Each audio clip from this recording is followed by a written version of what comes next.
Goeiedag, wat 'n besonderse voorreg om saam met u te wees in hierdie heerlike dag, hierdie besonderse oomblik, om te weet die Here is met ons, in ons en deur ons, hy dra ons van oomblik tot oomblik, en hy is hier om vandag ook saam met u te wees, al kan ons nie vandag saam wees in die kerk nie, ons glo dit gaan binnekort verby wees, maar weet dit, die Here se woord beloof, hy is met ons elke dag, elke oomblik, en ek wil vandag sê, kind van God, wees nie mismoedig nie, hy is hier. Daarom wil ek vandag met u praat, iets besonders uit die woord van die Here, en ek is so bly dat ons kan die tegnologie gebruik, om nogtans die woord van die Here te versprei. En kom ons bid net saam, ons vra die Here se seën oor hierdie dag, in Jesus mooi naam. Hemelse Vader, sê baie dankie vir die besonderse voorreg om te weet, ons is in u teenwoordigheid, wat u beloof, u is met ons. U het gesê, wat 2 of 3 in die naam vergader, daar is u met ons, en dalk is daar iemand wat alleen is op die dag, Here, dan weet, en sê die woord, u is met ons. So ons is nie heeltemal alleen nie, u is nog daar saam met ons. En daarom vra dat die Gees van God die woord lewendig sal maak, sal uitdra soos God se Gees wil, nie soos die mens wil nie, tot eer van die naam van God die Vader, God die Seun en God die Heilige Gees. Amen. Ek wil vandag met u praat oor iets baie besonders. Vanuit die dood tot in die lewe, from death to life. Ons lees die boek van Filippense 2 vers 8, iets besonders wat daar neergepen is, die pen van Paulus, en in gedaante gevind as 'n mens, het hy homself verneder deur gehoorsaam te word tot die dood, ja, die dood van die kruis. Daarom het God hom ook uitermate verhoog en hom 'n naam gegee wat bo elke naam is, sodat in die naam van Jesus sou buig elke knie wat in die hemel en die wat op die aarde en die wat onder die aarde is. En elke tong sou bely dat Jesus Christus die Here is, tot heerlikheid van die Vader. The King James said it in die wyse, and being found in fashion as a man, he humbled himself, and became obedient unto death, even the death of the cross. Wherefore God also hath highly exalted him, and given him a name which is above every name, that at the name of Jesus every knee should bow, of things in heaven, and things in earth, and things under the earth, and that every tongue should confess that Jesus Christ is Lord, to the glory of the Father. Dan haal die boodskap dit aan op hierdie wyse, as mens, onder mense, het hy die pad van vernedering nog verder geloop. Dit sou hom uiteindelik by die dood aan die kruis uitbring. Wat 'n vernedering! God het dit egter van hom gevra en hy die pad van vernedering gehoorsaam end uitgeloop. Maar God het hom uit die diepte van vernedering gehaal en hom die hoogste eer gegee wat God iemand kan gee. Nou is niks en niemand belangriker as hy nie, en niks en niemand kan ook belangriker as hy wees nie. God het self so besluit. Net mooi almal sal voor die groote Christus moet buig. Maak nie saak wie hulle is of waar hulle vandaan kom nie. Selfs die wat lankal dood is, sal voor Jesus moet buig. Hulle almal sal met oortuiging van mekaar sê, Jesus Christus is die Here. So sal almal ook besef hoe groot en belangrik God die Vader is. Verneder deur die kruisdood. Wat 'n vernedering, dat die Seun van God, wat die hemel verlaat het, sy heerlike huis, sy volheid van God, die heerlikheid, moes verlaat het, en kom aarde toe kom, en op 30-jarige ouderdom, 'n kruisdood, die hoogste, wreedste vorm van dood, 'n kruisdood. Al die misdadigers wat dit verdien het, was aan die kruis vasgemaak met toue, maar die Seun van God se vernedering was nog erger. Hy was vasgenaal deur ruwe spykers aan die kruis van Golgotha. En om te dink, nadat hy deur alles gegaan het, hy is geslaan, hy is verneder, hy is opgespieg, uitgejou, uitgelag. Hulle het hom gemartel met 'n wrede Romeinse kruis, en die woord van die Here verklaar dit, dat deur sy wondes ons genees. En daai Romeinse kruis, 'n kat het alles van hom weggevat, alles verneder, sy klere is uitgeruk, en al die dinge het om hom plaasgevind. Regtig waar is sy verneder tot in die uitermate toe. Maar ons weet, God het 'n plan, en te sê, my kind, even if you get humbled by crucifixion, I will carry you through. God het 'n plan gehad, want hy moes sterf vir een van my vandag. En dis wat die woord van die Here verklaar in Jesaja 53 vers 3 en 4 vir ons. Ek haal die boodskapvertaling aan, want hy haal hom 'n bietjie mooier aan. Mense het die rug vir hom gedraai. Hy het swaar gekry. Hy het geweet wat lyding is. Mense het hom vermy. Ons het niks van hom gedink nie. Hy het al die siektes gehad wat ons eintlik moes gehad het. Hoor wat sê, hy het al die siektes. Maak die saak wat 'n siekte daar is. Hy het dit alles op hom geneem. Hy het die pyn ervaar wat ons eintlik moes ervaar het. Maar ons het gedink dit is God wat hom vir sy eie oortredinge straf. Hy is gewond as gevolg van ons opstand teen God. Hy is doodgemaak omdat ons sonde gedoen het. Hy moes die prys betaal wat ons lewe kon herstel. Hoor dat, prys betaal, sodat ons lewens kon herstel word. Hy is stukkend geslaan, sodat ons weer gesond kan word. Deur sy wonde is daar vir ons genesing. Daar wil ek vandag verklaar, kind van God, weet dit, deur die wonde van Jesus Christus, is daar genesing vir jy. Jy hoef nie te twyfel daarin, jy hoef nie te weet, maar deur die prys wat hy betaal, is jy gesond, is jy vrygemaak, is jy verlos, en die krisis in jou lewe word oorwin, omdat Jesus oorwin het. En ek gaan verder vandag. Hy het werklik sy alles gegee. Hy het niks teruggehou nie. He truly gave his all. Hoor wat sê die woord Johannes 19 vers 30. En toe Jesus die asyn geneem het, sê hy, dit is volbring. En hy sê hoof gebuig en die gees gegee. Die Amplified sê, when Jesus received the sour wine, he said, it is finished. And he bowed his head and gave up his spirit. Die boodskap sê, Jesus het sy lippe en mond daarmee nat gemaak. Hy sê toe, nou het ek alles gedoen wat ek moes doen.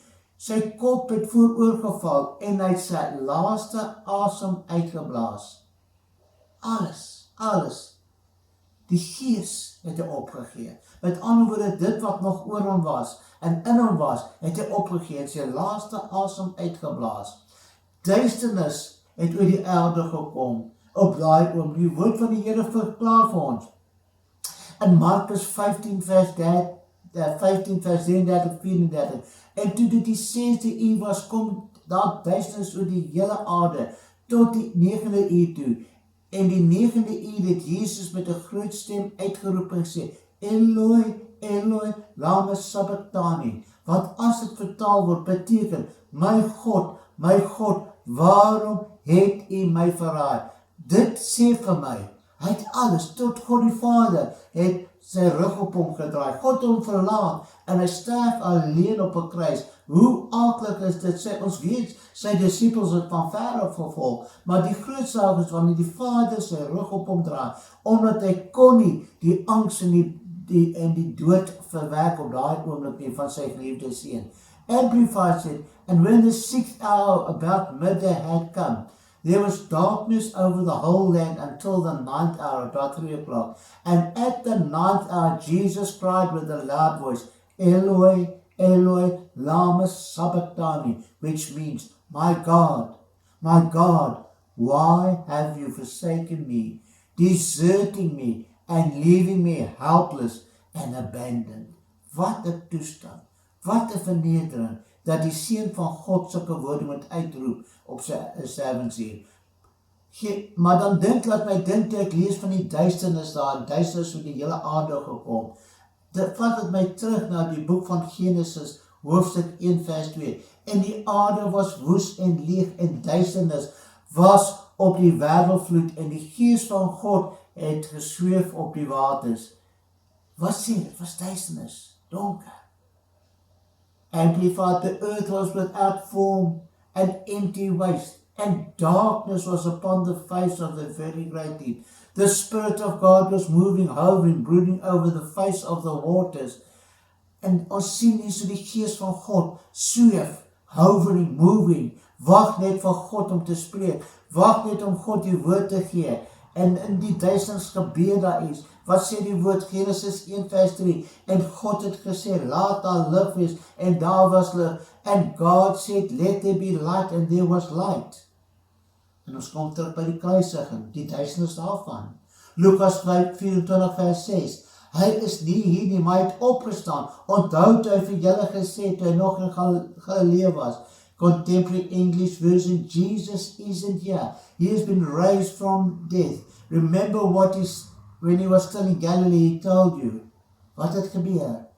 God se gees in die duisternis op daai kruisigingsoomblik, in die duister donkernis, het gesweef en gewag. En toe Christus in die donker grafkelder weggebêre was, sy liggaam, daar wat oor was, wat niks was werklik nog oor nie, is sy gematigde liggaam daar neer in die duisternis. En God se gees het net gesweef, want daar was beloof, die derde dag môre staan hy op uit die graf uit, triomfantlik oorwinnend, en dit het presies so gebeur. En die gees van God, ek sien my geestes ook, hoe die gees van God wag op die woord van die Vader.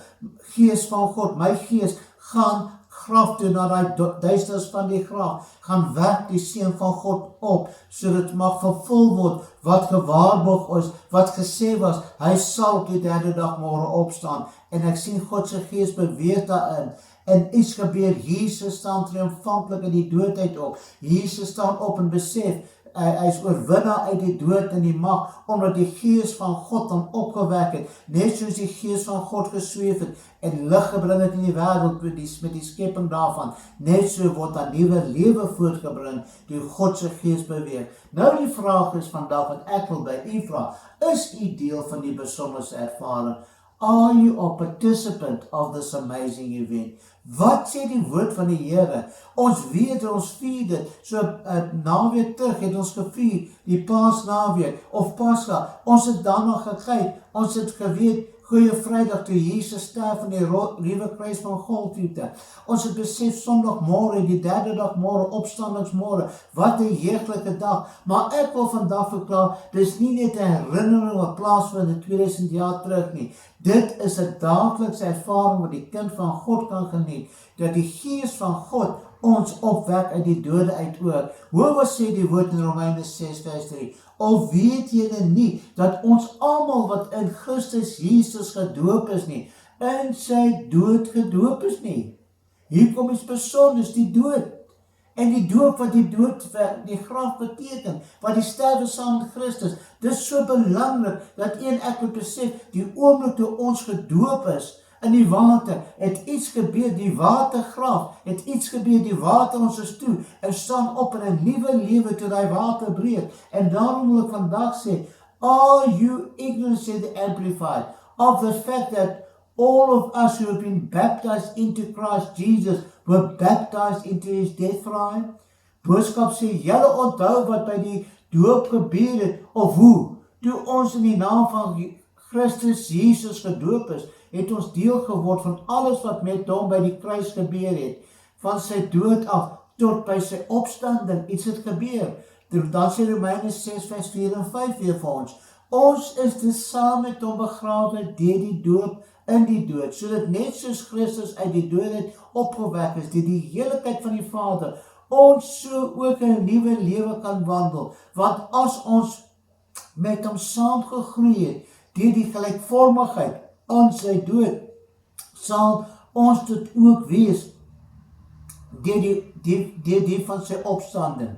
Amplified verklaar, we were buried therefore with him by the baptism into death, so that just as Christ was raised from the dead by the glorious power of the Father, net soos Christus deur die heiligheid van God se krag opgewek is, so we too might habitually live and behave in the newness of life. Habitually sê. Wat beteken dit? Met ander woorde beteken dit, habit beteken dit is 'n gewoonte. Dit moet ons gewone daaglikse lewe, elke dag moet ons gewoond wees en ons moet hierdie gewoonte uitleef wat ons opgewek is deur die krag van God en geloof in hom, dat ons kan weet ons is nie meer in die dood nie, maar ons lewe in God se volheid en heerlikheid. For if we have become one of him by sharing a death like his, we shall also be one with him in sharing his resurrection by a new life lived for God. By his resurrection, ons word deel daarvan. Boodskap, as dit dan waar is, dat ons saam met Jesus die dood binne gestap het, is dit net so waar dat ons saam met hom lewend aan die kant uitgekom het, toe God hom uit sy groot krag en heerlikheid uit die dood laat opstaan het. Daarom kan ons ook nou op 'n nuwe manier leef. Nie die ou manier nie, nie die ou gedagtes nie, die ou sondige natuur, maar 'n nuwe manier. Omdat ons saam met Jesus aan die kruis dood gegaan het, sal ons beslis saam met hom oor die dood triomfeer. Ons is meer as oorwinnaars, sê Jesus Christus wat ons lief gehad het. Hy het die prys betaal vir ons. Laat toe dat die Heilige Gees die werk in ons lewens doen. Allow the Holy Spirit to do this great work in you. Dis die grootste ding. Gaan en ek toelaat die Heilige Gees in ons gaan woon met sy volheid en heerlikheid. Romeine 8 vers 11 sê. En as die Gees van hom wat Jesus uit die dood uit opgewek het. Wat 'n Gees? Wat Jesus uit die dood uit opgewek, die Heilige Gees in julle woon. Waar is God se Gees? In my, in u. Dan sal hy wat Christus uit die dood uit opgewek het, ook julle sterflike liggame lewend maak, maar deur sy Gees wat in julle woon. God's word says, does the Spirit of the one who brought Jesus back to life in you? En hy vra met 'n vraagteken. Does the Spirit of the one who brought Jesus back to life live in you? Kan jy antwoord, ja, God se Gees woon in my. Then the one who brought Christ back to life will also make you mortal bodies alive by his Spirit who lives in you. Dan gebeur daar iets. Kolossense 2 vers 12 tot 13. Omdat julle saam met hom begrawe is in die doop, deur die doop. Waarin julle ook saam opgewek is deur die geloof in die werking van God, wat hom uit die dood uit opgewek het. En julle wat dood was deur die misdade en die onbesnedenheid van julle vlees, het hy saam met hom lewend gemaak, deurdat hy julle al die misdade vergeef het. Jou sonde is vergewe. Daar's niks om jou vas te in die ou natuur nie, aan die ou mens nie, dis vergewe. En daar's lewe en lewe in oorvloed wat wag. Contemporary English version said it, and when you were baptized, it was the same as being buried with Christ. Then you were raised to life because you had faith in the power of God, who raised Christ from the dead. You were dead because you were sinful and were not God's people, but God let Christ make you alive when he forgave all your sins. En dis waar dit gaan vandag. En die boodskap haal dit mooi aan. Toe julle gedoop is julle saam met Christus begrawe. Omdat julle een is met hom, is julle ook saam met hom opgewek. Julle geloof in die krag van God het dit moontlik gemaak. Geloof in die krag van God. God kan dit doen. God kan nie opwek. God kan nie uit daai sonde mag uithaal deur die Heilige Gees werking. Hierdie selfde krag wat Jesus uit die dood opgewek het. Julle was eintlik dood omdat julle gesondig het en omdat julle sondige geaardheid nog nie weggeneem was nie. God het julle egter saam met Christus lewend gemaak. Hy het ons al ons sonde vergewe. En dis waar dit gaan vandag. Die kruisdood van Jesus, die herdenking daarvan is wonderlik, dit is iets besonders. Maar dit gaan vandag oor die feit dat u en ek het lewe in onsself. Die lewe, die volheid van God, die heerlikheid van God se lewe, dat ons elke dag kan lewe in die volheid, die opstandingskrag van die Heilige Gees. En ek vra in hierdie oomblik, is u in die volheid van hierdie lewe? Leef in God se krag en heerlikheid, leef in die volheid van krag in hierdie dag. En dit is moontlik die oomblik as u besef, net die Heilige Gees inwoning, kan ek die lewe lewe. Dit gaan nie of ek 'n Christen is nie, dit gaan nie of ek 'n goeie mens is nie, dit gaan nie of ek my Bybel lees nie, of bid nie, dit gaan oor die feit, dat God se Gees in my woon. If the same Spirit that rose Jesus from the grave dwells in you. En dis waaroor dit gaan vandag. Laat u dat God se gees in u woon. En ek wil graag vir u 'n gebed doen op hierdie oomblik. Daar waar u by die huis is, kyk na hierdie videoklip en sê, Here, hier is ek. Ek maak oop vir die Heilige Gees. Kom ons bid saam. Heavenly Father, we say thank you. God's Spirit is alive and alive in us. Here, dat u Gees wat Christus uit die doodheid opgewek het, ons lewendig maak. Dat hierdie selfde Gees in ons kan woon en dat ons kan ry op die hoogtes van God se heerlikheid, God se plan vir ons lewens. Here, u stel nie belang dat ons aansukkel met die sonde en die dood en die mag van die dood nie. Ons is vrygekoop daarvan, vrygekoop van die siekte toestand, vrygekoop van die ellende, vrygekoop van die onsmaaklikhede van hierdie lewe. Maar ons weet ons leef in die volheid van God, want God se Gees bring volheid, bring lewe, en die lewe wat hy van praat in die lewe in die Nuwe Testament, life in its fullness as God intended it to be. Die volheidslewe is ons deel, en daarom wil ek bid vir my broers en susters, elke persoon wat na hierdie video luister en kyk, sê Here, ek maak oop vir die Gees van God. Kom, o Skepper Gees, kom in die volheid, kom woon in my, met die krag en heerlikheid, dat ek in die volheidslewe kan lewe. Dankie daarvoor, en so mag dit wees in die mooie naam van Jesus. Daarom wil ek vandag sê, Here, dankie vir die besonderse voorreg, dat u en ek kan besef, God se Gees is deel van ons lewe, in Jesus mooi naam. En nou wil ek weet ons moet dit manifesteer. Hoe gaan ons dit manifesteer? Dat ons deel is van hierdie plan van God, hierdie doel van God. En ons gaan dit deel deur die gebruik van die heilige nagmaal. Ek wil met u praat vandag en vra, hierdie brood, wat u neem, wanneer dit gebreek word, Jesus sê, hy het brood geneem, en nadat hy gedank het, het hy gesê, neem eet. Dis my liggaam wat vir julle gegee word. Doen dit tot my nagedagtenis. Kom ons dink aan wat Jesus gedoen het vir ons. Kom ons dink aan daai smarte, pyn en ellende wat hy moes deurgemaak het vir u en vir my. En ons dink ook dat hy ook uit die graf opgestaan het, triomfantlik oorwinnend. En hy sê, my liggaam is vir jou gegee, dat u kan ook oorwin en triomfeer daaroor. En daarom roep ek dit nou, sê Here dankie. Neem die brood, sê Here dankie vir dit wat u vir my doen in hierdie tyd. Thank you, Lord. Part of your body, your resurrected life dwelling within me. And today, when I manifest that this piece of bread becomes the body of Christ broken for me, I become one with Christ. En sê Here dankie dat ek een met u kan wees, om dit te herdenk wat u vir ons gedoen het in Jesus mooi naam. Amen.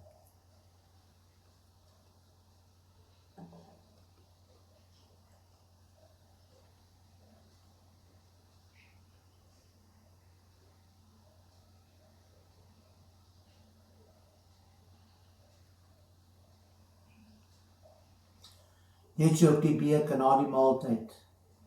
Hierdie is die Nuwe Testament in my bloed. Doen dit op my nagedagtenis. En Here, ons wil dankie sê. Die Nuwe Testament.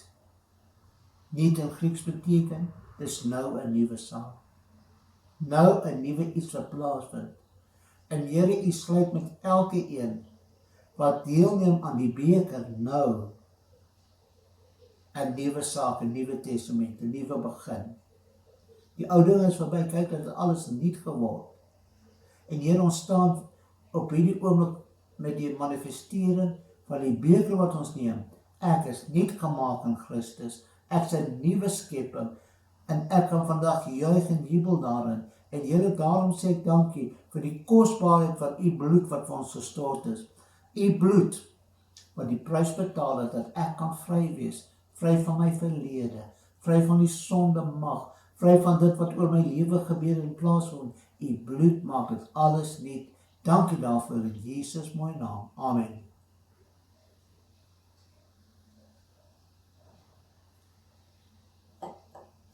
Dankie dat jy saam met my deel was met dit in die dag u. En ek wil bid dat die Here se seën op u sal rus, dat God se volheid u deel sal wees. En ek wil vandag oor elkeen in hierdie tyd uitspreek. Shalom. Shalom.